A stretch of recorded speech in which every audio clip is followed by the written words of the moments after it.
Hello sa mga Aries. Aries, ito ang inyong message today. Para sa mga Aries.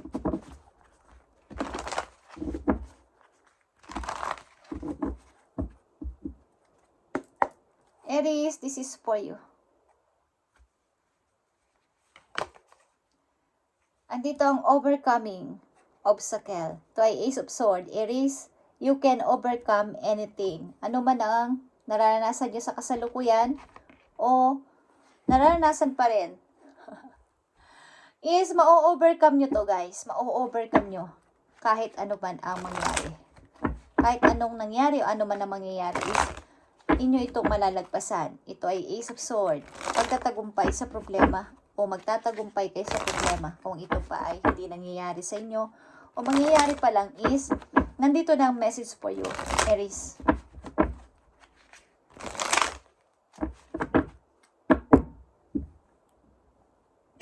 Maaari ninyong kasalukuyang sitwasyon sa mga Aries, overcoming obstacle is here. Malalagpasan nyo rin ito, huwag kayo mag-alala, okay? Sa mga problema ninyo na to. Nakikita nyo ba itong The Magician? Malalagpasan nyo to sapagkat hawak nyo ang 4 na alas. At nakikita nyo ang 9 of Pentacles, guys. And Queen of Swords. Practical kasi kayong person. Bagamat may siguro mahigpit kayo o sinasabi nila masugid si Aries, is andun yung inyong kasing pagka-practical. Hindi kayo nagpapatalo sa emosyon, basta-basta, dahil sa mga naranasan nyo kasi na to. Dati kasi natalo kayo ng inyong emosyon, kaya andun, bagsak agad, at napakadali nyo lang lumuha, masaktan, malugmok. Maybe, this time is, okay na ako. Hindi nyo na ako basta-basta mapapaiyak o basta-basta na lang mapapalugmok dito. Kakayanin ko to o kaya ko na to.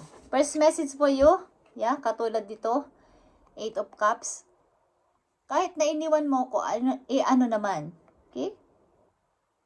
Bahala ka sa buhay mo. Kung iniwan mo ko, bahala ka kung saan ka abutin ng pag-iwan mo sa akin. And Knight of Pentacles is here. And Knight of Wands. Meron dito mga nagbabalak na mag-alok sa iyo ng mga offer, Aries, but something ito ay mga plan pa lang, at mga small step pa lang. Parang binabalak kong tulungan si Aries, binabalak kong puntahan si Aries. Okay? May mga plano ang mga person dito, kaliwat kanan, para sa'yo. At 9 of Wands is here. Natatakot kasi ang tao na to na sumubok because sa mga ginawa niya sa'yo dati. Pero gusto kanyang lapitan, gusto kanya ulit lapitan muli. Alam kasi niya na meron ka na ngayong, hindi na to yung dating Aries na nakilala ko. May pagka matigas na siya. Hindi na siya yung iyaking Aries na nakilala ko. Maring dati wala kayong patiwa-tiwala sa inyong sarili na kaya nyo ang lahat. Maging independent ba? Is binigyan kayo ng limitasyon ng tao na to na huwag gumawa ng anumang desisyon. Pero dumating na talaga yung time na kayo ay lumayo na. At napagod na rin sa sobrang love na to. Minsan kasi ang sobrang pagmamahal ay napupunta sa pagkakaroon ng stress din. Sapagkat kung kayo lang ang laging umunawa, kayo yung nag-give ng give at wala naman kayong tinitake, is nakakapagod yun, guys. Kailangan ang relasyon ay give and take. Okay, tingnan natin ang message para sa inyo, guys. Dito, mga paparating na message sa mga Aries. Ano nga ba mga paparating pang message sa mga Aries?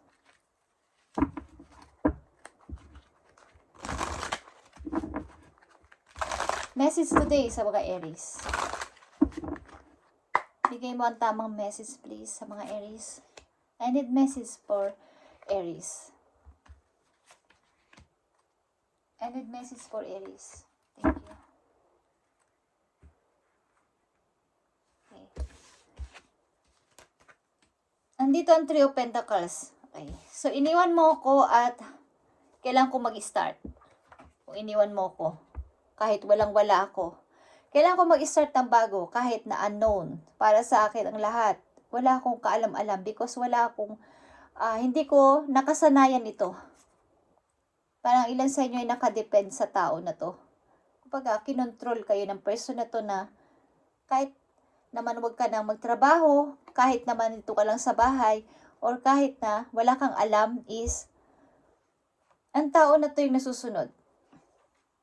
But ngayon is kailangan nyo mag-start sa sarili nyong pamamaraan. Okay, Aries?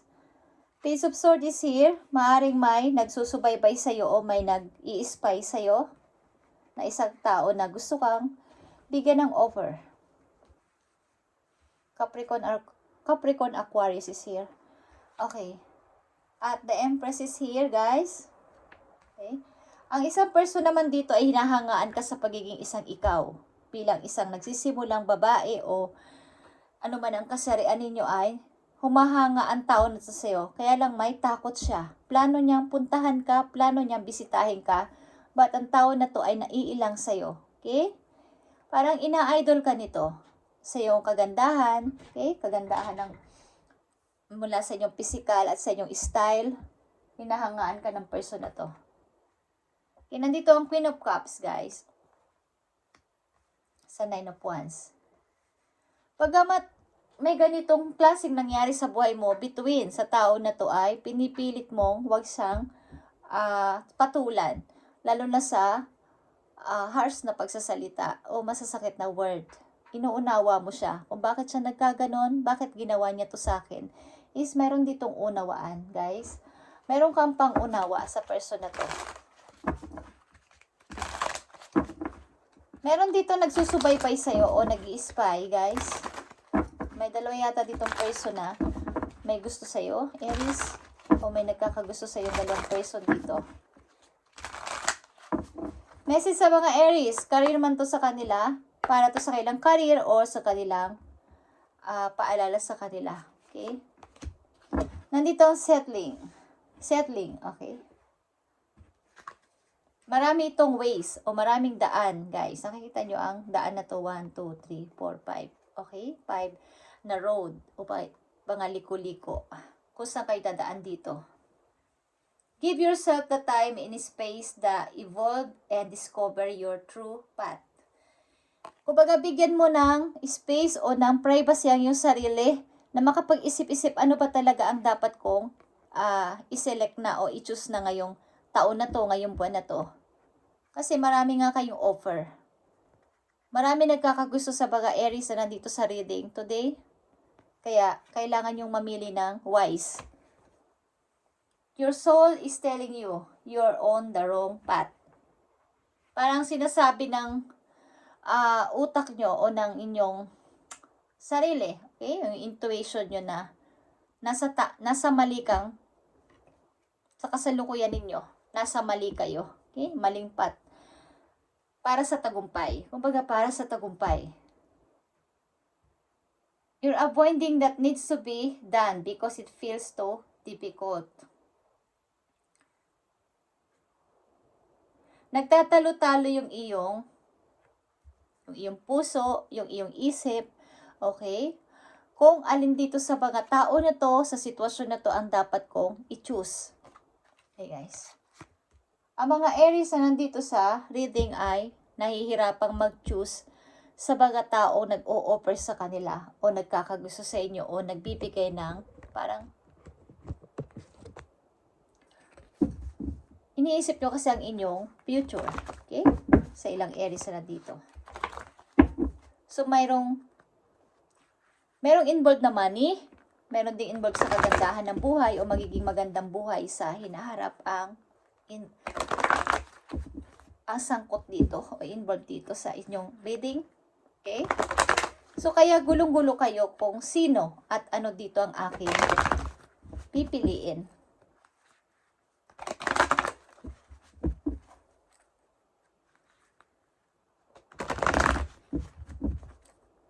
So, ang ilan sa inyo dito ay kung alin na lang ang nandito o ano lang ang nandito, yun na lang. But, kasi ang hirap mamili kasi.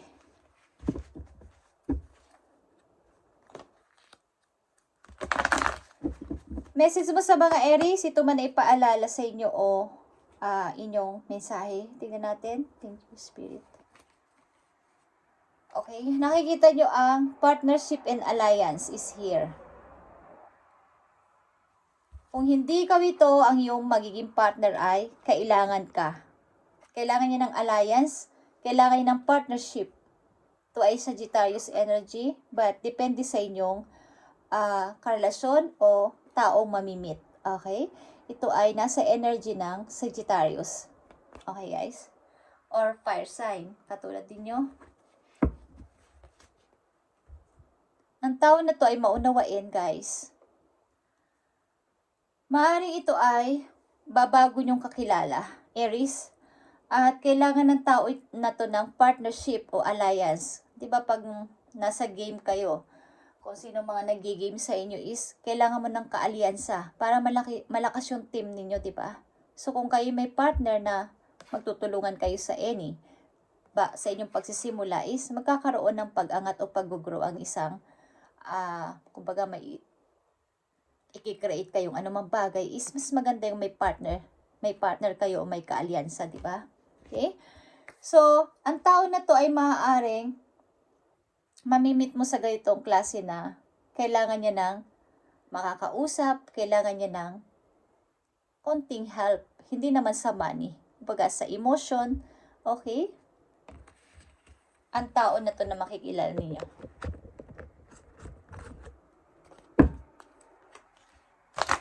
Magbigay kayo ng space kahit papano sa inyong sarili para makapag-isip na ang tama at magtanong kay God, kay universe ng inyong dapat na pagdesisyonan this time.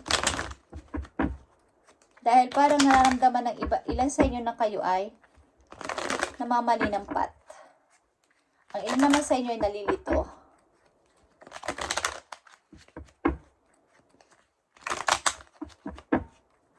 Message mo sa mga Aries na nandito sa reading.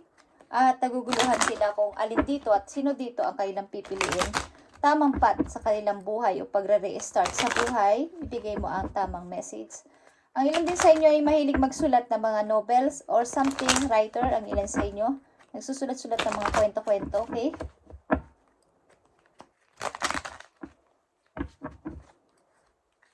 Ang ilan din sa inyo ay nagba-vlog, something, ng content writer, or mga book. Gusto nyong magsulat sa book o mag-create something ng mga books, sulat, writing, or vlogger.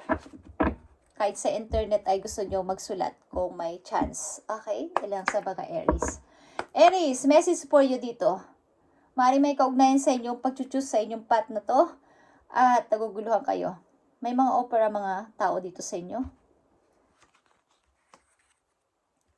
Nandito ang make sure you don't start seeing yourself through the eyes of those who don't value you. You need to know your worth, Aries, even when others don't. You are not people think of you. Okay. Kung mag-i-start ka dito sa iyo mga bagong sisimulan na to, bagong tao din o bagong career, huwag ka mag-start ng yung paniniwala mo sa sarili mo ay naka-down ka. Okay? Sapagkat nandito ka, napagtagumpayan mo lahat. Lahat ng hirap, lahat ng pagsubok, lahat ng mga iniatang sa'yo is na-overcome mo. So, huwag ka mag-i-start sa buhay mo na pinapaniwala mo ang sarili mo na wala akong confident. Kumbaga, hindi ako nagtitiwala sa sarili ko. Tinanggal kasi ng ilang mga tao, ng tao na to ang tiwala mo sa iyong sarili na hindi mo kaya, Aries, mag-isa. Hindi mo kaya, Aries, nang wala ako. Okay? Hindi nila alam kumbaga doon ka nakahugot ng mga lakas ng loob mo sa experience mo sa mga nakaraan mong taon. Huwag mo silang intindihin. Hindi nila alam ang iyong halaga. Okay, Aries? So, message for you, Aries. Para sa iyong sarili.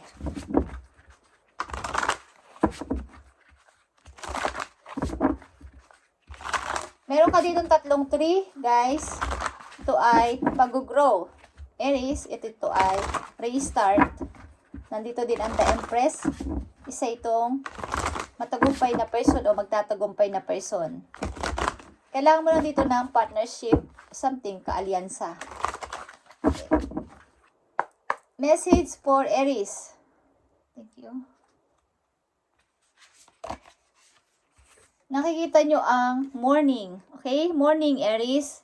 The world awaits you. Okay, gumising ka ng masaya. Masayang masaya. Like kang gigising sapagkat hinihintay ka ng mundo. May mission ka sa mundo, Aries. Marami ka pang dapat gawin at dapat pang gagawin. So, kailangan gumising ka lagi ng masaya sa umaga. Sapagkat ang mundo ay naghihintay sa iyo, Aries. Okay? Ilang senyos na sa 40 years old na, okay? So, hinihintay ka ng mundo. Meron ka pang misyon na dapat na gawin dito sa mundo. Kaya, palakasin mo ang loob mo at magkaroon ng confidence na kaya mo. Like the Empress, okay? Mag-grow ka and magre-restart sa buhay. At maaaring namimili kayo sa napakaraming offer. Maraming option. Okay? Kung hindi pa ito nangyayari sa inyo, ito ay mangyayari sa inyo sa mga susunod na araw, buwan o ngayong taon na to, guys. Okay? Sa mga Aries na nandito sa reading is pagpalain kayo ni God sa inyong mga ginagawa at gagawin pa lang. At sana itanong nyo to kay God, itanong nyo to kay Universe kung anong way o anong path ang inyong tatahakin. Dito ba, doon ba? Okay? Marami kasing offer ang mga Aries. Okay? Thank you, guys, and God bless sa inyo lahat. At always pray lang palagi and makinig ng mga song na